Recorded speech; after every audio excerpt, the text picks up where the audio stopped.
-45 degree Celsius तापमान,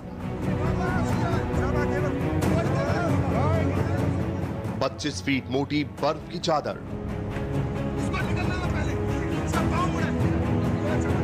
19,600 feet की ऊंचाई,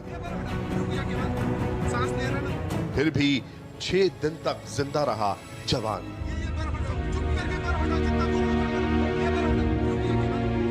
जरा सोचिए, ये चमत्कार नहीं तो और क्या है।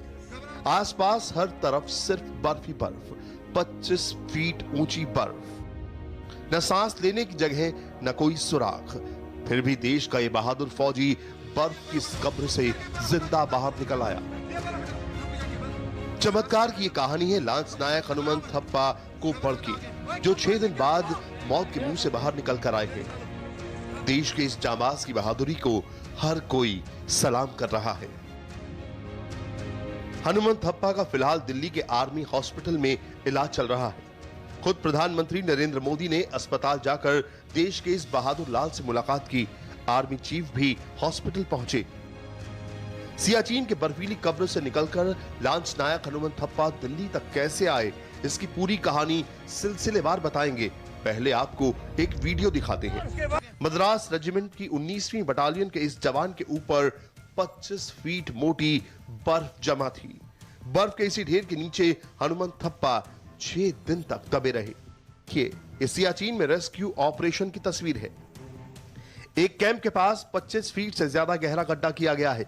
आर्मी का एक खोजी कुत्ता बर्फ के नीचे दबे जवानों की तलाश कर रहा है। पास में ही एक टीम अत्याधुनिक हथियारों की मदद से रेस्क्यू ऑपरेशन चला रही है। इनके पास बर्फ काटने की मशीनें हैं, एवलांच डिटेक्टर है। ये तस्वीरें उस जगह की हैं जहां हनुमंत थप्पा अपने 9 साथियों के साथ फंसे थे।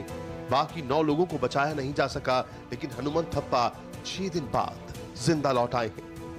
हनुमंत थप्पा 3 फरवरी को सियाचिन के सोनम बेस पर तैनात थे। साथ में एक जेसीओ और 8 जवान भी थे। बर्फीले तूफान के बाद हिमस्खलन में सभी 10 जवान दब गए। इन फौजियों की तलाश में लगातार रेस्क्यू ऑपरेशन चल रहा था। 6 दिन बाद यानी 8 फरवरी को हनुमंत थप्पा को एक खोजी कुत्ते ने ढूंढ निकाला। हनुमंत की हालत गंभीर थी, मगर दिल की धड़कन और हाथों की पल्स दोनों चल रही थी। वहां कोई टेम्परेचर आप समझ लें -50 डिग्री से भी नीचे होगा। -50 डिग्री सेंटीग्रेड में 6 दिन ये जीवित रहा। इसको देखिए, मुझे लगता है वहां पे कई बारी जब एवलांच होता है तो एयर पॉकेट ट्रैप हो जाती है, और इसको एयर पॉकेट मिल गई तो ये सांस लेता रह सका ये बच्चा हमारा। और ये look at the will to survive. डॉक्टरों की एक टीम ने पास ही के एक कैंप में पूरी रात इस बहादुर फौजी की देखभाल की। आज सुबह आर्मी के हेलीकॉप्टर से सियाचिन बेस कैंप लाया गया, फिर वहां से थोइस एयरबेस, जहां एयरफोर्स का जहाज पहले से तैनात था। डॉक्टरों की निगरानी में हनुमंत थप्पा को दिल्ली के पालम एयरपोर्ट लाया गया। फिर हेलीकॉप्टर के जरिए दिल्ली के army research and referral hospital ले जाया गया। अस्पताल में 5 डॉक्टरों की टीम इस फौजी का इलाज कर रही है। भारी बर्फबारी के बाद कभी कभी यही बर्फ एवलांच की शक्ल में नीचे आ जाती है। उस आइस वॉल पे जब बर्फ बहुत पड़ती है तो ऊपर उसको हम कहते हैं कॉर्निसेस जम जाती हैं। आप समझिए कि बहुत सी बर्फ जो है जब जम जाती है तो वो ऐसे लायक हो जाती है कि कभी भी नीचे आ जाए। यही आग इस हालत में हुई है, यही बात हुई है कि वो बर्फ नीचे आई है। तकरीबन 25-30 फुट बर्फ जो है इस छोटे से हट के ऊपर, या आप समझिए स्नो टेंट होगा या हट है, उसके ऊपर आई है।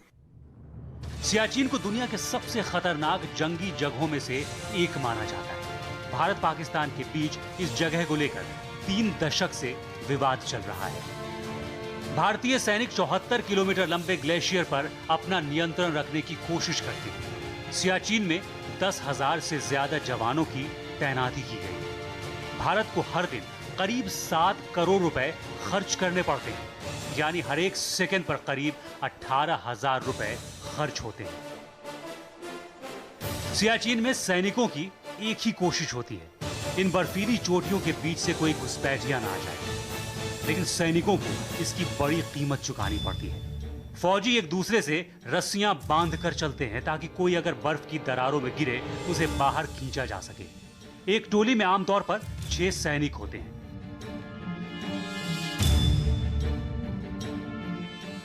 कुछ तो ऐसे पोस्ट हैं वहां पर जहां पर 2 या 3 आदमी से ज्यादा नहीं रह सकते, और अगर 2 या 3 आदमी रहेंगे भी तो उनमें से एक ही आदमी सो सकता है एक वक्त में, बाकी दोनों को जागना पड़ेगा।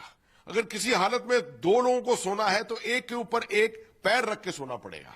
इतनी कम जगह होती है कुछ जगहों पर। सियाचिन में ऑक्सीजन का लेवल बहुत कम होता है, सैनिकों को सांस लेने में दिक्कत होती है। सर्दियों में तापमान -50 डिग्री तक पहुंच जाता है। अक्सर टूथपेस्ट जम जाता है। शरीर सुन्न पड़ जाने की समस्या आम होती है। इसी वजह से इस इलाके में किसी भी जवान की सिर्फ 3 महीने के लिए पोस्टिंग होती है। फौजी यहां विशेष तौर पर बने इग्लू कपड़े में रहते हैं। पानी जम जाता है, खौलाकर पीना पड़ता है। पोस्ट खास तौर पर आर्कटिक टेंट के बने होते हैं। खबर है कि हनुमान थप्पा की जान इसी आर्कटिक टेंट की वजह से बच गई। जब एवलांच आया, लांस नायक हनुमान थप्पा आर्कटिक टेंट के नीचे बैठे थे। टेंट की वजह से एयर पॉकेट बन गया। एयर पॉकेट की वजह से ही सांस लेने के लिए थोड़ी ऑक्सीजन मिल गई। तो मालूम है कि एवलांच की आवाज आ रही है, तो वो कोशिश करेंगे कि जल्दी से जल्दी अपने चारों तरफ एक एयर पॉकेट बना दें। हाथों को घुमाते हैं खूब। कोशिश की जाती है कि हाथों को एक स्विमिंग के तौर पे आप हिलाइए, ताकि जब बर्फ आपके ऊपर आए, आप बर्फ के नीचे दबें, तो आपके चेहरे के चारों तरफ, नाक के चारों तरफ, मुंह के चारों तरफ एक एयर पॉकेट बन जाए। ये तस्वीर कर्नाटक के धारवाड़ में हनुमान थप्पा के घर की है। कल तक इस घर में मातम पसरा था। सियाचिन से जब चमत्कार की खबर आई तो अचानक सबके चेहरे खिलखिला उठे। ये हनुमान थप्पा की मां है, ये पत्नी है। घर के बाहर रिश्तेदारों की भीड़ जमा है। पूरा परिवार खुशियां मना रहा है। सब कह रहे हैं ये पुनर्जन्म है। बहुत खुश हो रही। आपने क्या ये भगवान वो हमने बहुत यही किया। वो उनका अम्मा भी रो रही हैं, हम भी रो रहे हैं। हमारा भाई का बेटा होना उन्होंने, इसीलिए हमने बहुत खुश हुआ है। अभी उसे देखने को हमारे पास खर्चा करने को उतना क्या ये नहीं।